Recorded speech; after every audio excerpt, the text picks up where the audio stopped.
वफाकी दारुल हुकूमत इस्लामाबाद के सेक्टर G11 में कायम मदनी मरकज़ फैज़ान मदीना में शोबा स्पेशल पर्सन्स डिपार्टमेंट के तहत होने वाले कोर्स में मुख्तलिफ शहरों से आए हुए इस्लामी भाइयों ने शिरकत की। मुबल्लिग दावत इस्लामी ने शुरका को कोर्स में रोजमर्रा में बातचीत करने के इशारे सिखाए और दावत इस्लामी के तहत स्पेशल पर्सन्स में दीनी काम करने के लिए इनको नेकी की दावत देने का तरीका सिखाया और नमाज की शराइत और फराइज इशारों में सिखाए। स्पेशल पर्सन्स में दीनी अखलाकियात तरबियत के हवाले से भी रहनुमाई की। इस्लामी भाइयों ने अपनी अच्छी अच्छी नीयतों का इजहार किया और मदनी खबरों को अपने तासुरात भी दिए। शानों का कोर्स हो रहा था, अल्हम्दुलिल्लाह हमने वो कोर्स करने की सादत हासिल की है।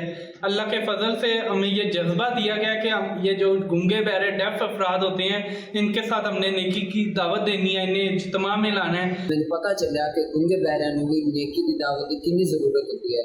इंशाअल्लाह एक कोर्स सीखने के बाद मैं आपके इलाके च जाके उन्होंने गूंगे बहरे नेकी की दावत देवांगा, उन्होंने नमाज की तरफ लेके आवांगा, सुन्नत सिखावांगा। इसकी बरकत से मदनी काफिला भी तैयार करेंगे और उनको सफर भी करवाएंगे। रावलाकोट कश्मीर में कायम एक स्पेशल एजुकेशन स्कूल में नेकी की दावत आम की गई, जिसमें सूबाई जिम्मेदार पाकिस्तान स्पेशल एजुकेशन जिम्मेदार ने समाज से महरूम बच्चों को नमाज पढ़ने की अहमियत और नमाज के शराइत और फराइज सिखाए, जबकि इन्हें नमाज की पाबंदी करने, इल्म दीन भी सीखने का जहन दिया।